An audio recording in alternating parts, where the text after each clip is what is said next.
All right, here's a little retrospective at the end of the tools that wound up coming out for this project. So I thought it'd be good to kind of look at them at the end and summarize what was used. So the hardware cup's always handy, magnetic. Lots of different screwdrivers at different sizes, Torx, Phillips, straight blade. We've got some open end and box end wrenches we use to disconnect the power from the battery. And we've got some kind of damage and destroy tools here, which were used to take out a piece of the dashboard that was in the way. So we got this short handle hacksaw and then two different prying tools. And this is what actually came out, right? So the radio comes out, but behind the radio was this piece here, which I think is situated that way in the vehicle. So it had these two ears on the front that were kind of in the way for cutting. So here's one of them. You can see what they look like. So we cut that off to give ourselves more room, and then cut on across the back and the sides, across down the side here, down the side here, and across the back. And that's where all these heavier tools came in on this project. So this was all that we had to take out to get the DIN 2 unit in there in the slot. Panel removal tools, obviously a bunch of different connector options that we used in different places. A couple of specialty tools over here. So we've got the kind of the reacher here, the sneaky tweezers, which is really good for helping snake things through dashboards and the like. String for the same reason. And the magnetic pickup tool is always handy when you're dropping hardware. We use a demo tool for some of the dashboard demolition and cutting. We used a heat gun and these NTE connectors that have the solder built in. So these are shrink wrap, and they have two solder rings, and you simply put the two ends together and heat it up, and it makes a really nice connection. So those were pretty handy. We used a little bit of shrink wrap, electrical tape, a bunch of jumper wires to test things as we were going, a test light, some spare wire where we had to extend one of the wires to get over to the brake switch. Here's some leftover hardware that didn't get used on the project. Lots of different pliers and cutting tools, a Sharpie marker, and I think we made it all the way around. So there's the radio that came out. As we discussed, this came out, and this was a bracket that was behind the radio. I guess the ends of this, I think it was mounted in there like this, like so, and then the ends of it out here. Let's see, I can't really, right there. Kind of press down on the radio body and hold it in place with the pre-installation radio.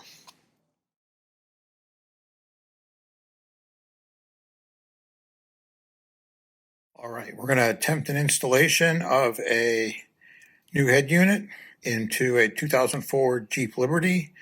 Here's the parts we got ahead of time. Top left, we've got the dashboard bezel kit. Ordered that off of Amazon. Came with this wiring harness here and a cable, an antenna cable adapter, as well as these mounting plates. Here's the head unit itself. It's a Boss BE7ACP. Came with the harness in front of it, the hardwired mic in front of it, and the mounting hardware to the right, as well as the installation guide and owner's manual. And we've got the rear license plate mounted camera we're going to try to include, and the things that came with it. It's got a couple of red and yellow terminators there. Connects to this longer cable that we have to route from the back of the car to the front of the car. Here we've got steering wheel control kit, the ASWC-1. We're going to attempt to integrate with the steering wheel controls. Over here we've got some heat shrink, butt connectors, and T-taps to wire things up in the vehicle, and I think that's pretty much it. Here we go.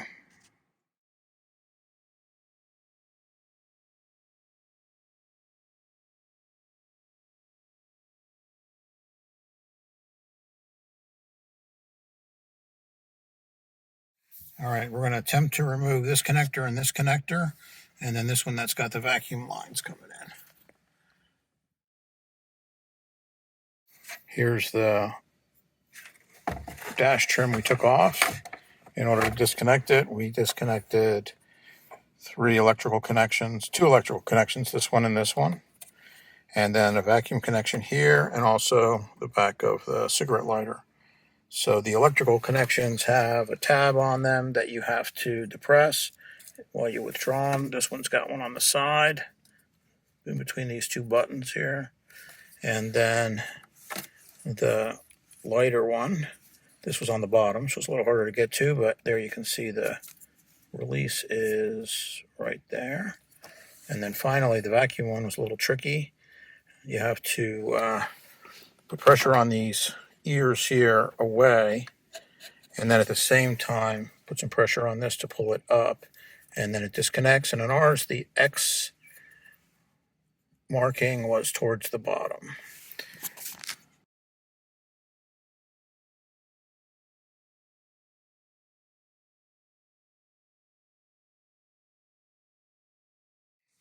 All right, next we're gonna take the radio out. We've removed 4 torque screws here.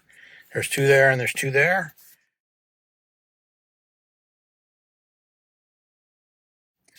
We pull the radio out, and we're going to disconnect the harness and the antenna connection there. All right, we got the radio out, and we've cut the zip tie that was holding in the power that goes over the harness that goes up to the flashers there. So now we're going to try to pull out that plastic stud and get the metal frame out. All right, now that's out, and what we're going to do is take out these 2 ears here. There's one, and there's one on this side, so that we have more room in there to saw the cross piece out.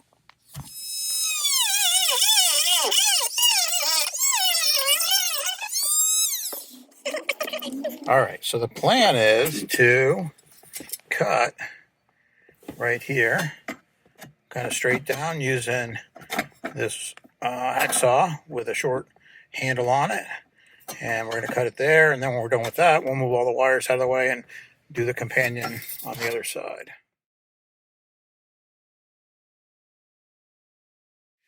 Okay, we've run the microphone, so we installed that up here and routed the wire underneath this molding here, and then underneath the weather strip here, down here through the fuse panel and up underneath.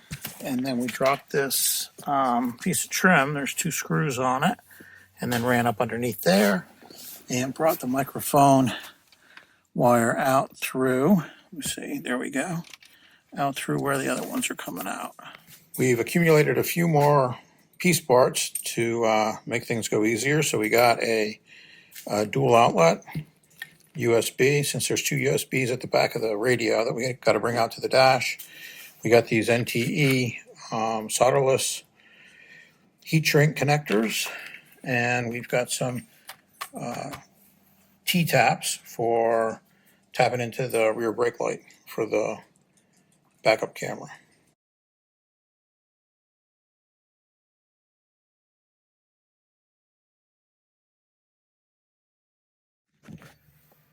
For center console access, we're going to remove this console door. There's 3 screws that we took out of the back, plus 2 screws at the bottom, and then 2 screws here at the front. Once we do that, we loosen the inner compartment, and it comes out like so.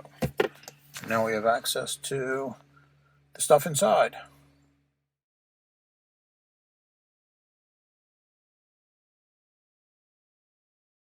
All right, so we got the console out. This was a little bit more involved, but for reference, there is a screw that's in here that's underneath the four-wheel drive shifter boot.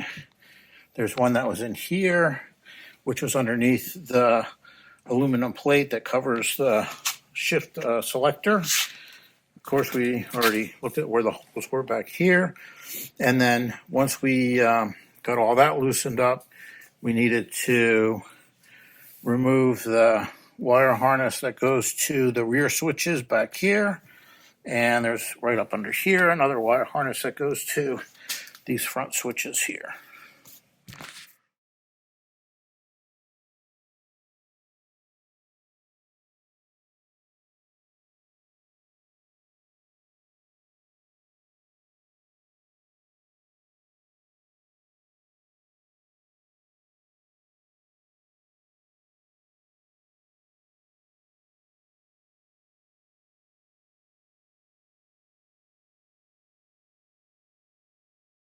We've got our wire harness ready to go into the car. So here's the connector that's going to go to the onboard factory connector.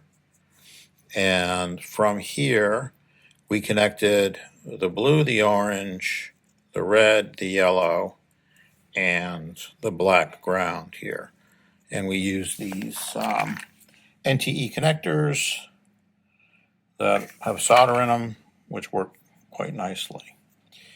So this connector here goes into the radio, and because it's got speaker RCA jacks for the speakers, we didn't need to use all the speaker wires that came off of there.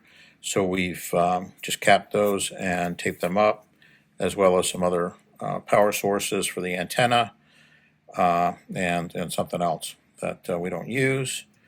And of course, these are the same color codes, which is nice, that match what went into the kit that we got that goes to the onboard connector. And then over here, we've got the steering wheel controller. We've got the Metra Axxess, and it's got just 3 wires that we need. So we've terminated all the rest. We pulled off the red and the black and tie those to the power. So those are in here. In these connections, you can see that we've got 2 power leads coming in one side, one going to the radio, one going to the steering wheel controller, and the other side goes to the car. The accessory steering wheel. That's switched power, and then this is the ground. 2 wires coming in, one for the Axxess steering wheel control, one for the radio, and then this one goes to the onboard. And last but not least, we've also got the light green, which is the power brake input, and we've put a long lead on here. We're going to snake that through the console and hook that up to the emergency brake switch.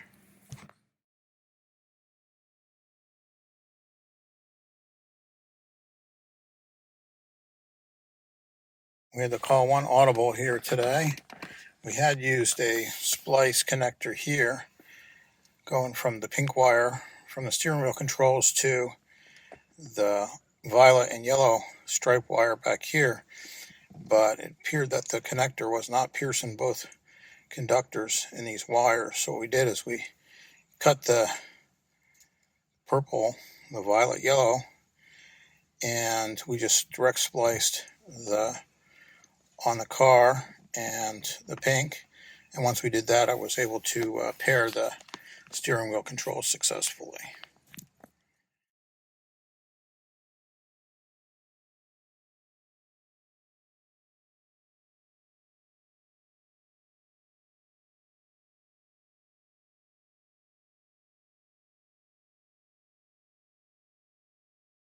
All right, here's how we wired up the backup camera to the existing harness to get the input, so that when the backup lights come on, the camera will come on and the signal gets sent up to the radio in the car. So in here, in this connector, we used a test light and determined that this brown with green stripe was the power to reverse, and next to it, the black with white stripe, the skunk wire, that's the ground. So we worked back on the harness a little ways where we get a good mount point, and we use these T-connectors, T-taps, to tap onto brown with green stripe and the skunk wire. Underneath the power side, there's actually two red leads that run in here. We've taped it up here to try to weatherproof it, and we did that after we hit a shrink wrap on there too. Looks like I'm pulling off a little bit there. I'm going to push that in tight before I put it back in. So there's the two reds. One goes to the camera and one goes to the front of the car to signal to the head unit that we're in reverse and it can turn on the camera and display the video results. And then there's a single ground in here that's tapped into the skunk wire, which is the ground that goes to the camera.